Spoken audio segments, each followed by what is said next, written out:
ಈ ತಿಂಗಳೊಳಗೆ ಕೆಪಿಸಿಸಿ ಅಧ್ಯಕ್ಷರ ಆಯ್ಕೆ ನಡೆಯಲಿದೆ ಅಂತ ಸಂಸದ ಮಲ್ಲಿಕಾರ್ಜುನ ಖರ್ಗೆ ಸ್ಪಷ್ಟಪಡಿಸಿದ್ದಾರೆ.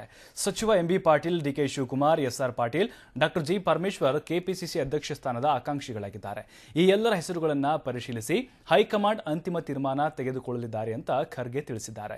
ಇನ್ನು ಪ್ರಧಾನಿ ಮೋದಿಯನ್ನ ಹೊಗಳಿದ ಬಾಬಾ ರಾಮದೇವ್ ವಿರುದ್ಧ ಕಿಡಿಕಾರಿದ ಖರ್ಗೆ, ಬಾಬಾ ರಾಮದೇವ್ ಪ್ರಧಾನಿಯನ್ನ ಋಷಿ ಅಂತ ಕರೀಲಿ ಅಥವಾ ವಿಶ್ವಾಮಿತ್ರ ಅಂತ ಕರೀಲಿ, ಮೋದಿ ನಾವು ಮಾಡೋದಕ್ಕಿಂತ ಹೆಚ್ಚಿನ ಕೆಲಸ ಮಾಡಿ ತೋರಿಸಲಿ ಅಂತ ಖರ್ಗೆ ಕಿಡಿಕಾರಿದ್ದಾರೆ. ಪರಮೇಶ್ವರ್ಗೆ ಯಾಕೆ ಕಂಟಿನ್ಯೂ ಮಾಡಬಾರ್ದು ಅನ್ನೋರು ಹರ, ಆಮೇಲೆ ಶಿವಕುಮಾರ್ಗೆ ಯಾಕೆ ಮಾಡಬಾರ್ದು ಅನ್ನೋರು ಹರ, ಎಂಬಿ ಪಾಟೀಲ್ ಮಾಡಬೇಕು ಅನ್ನೋರು ಹರ, ಎಸ್ಆರ್ ಪಾಟೀಲ್ ಮಾಡಬೇಕಂತವ್ರು ಹರ, ಇವರು ಎಲ್ಲರಿಗೆ ಬಿಟ್ಟು ನಮಗೆ ಯಾಕೆ ಮಾಡಬೇಡಿ ಅಂತ ಇನ್ನೂ XYZ ಹರ. ಬಟ್ ಕೆಲವು ಜನರ ಹೆಸರು ಬಂದವ, ಕೆಲವು ಜನರ ಹೆಸರು ಬಂದಿಲ್ಲ.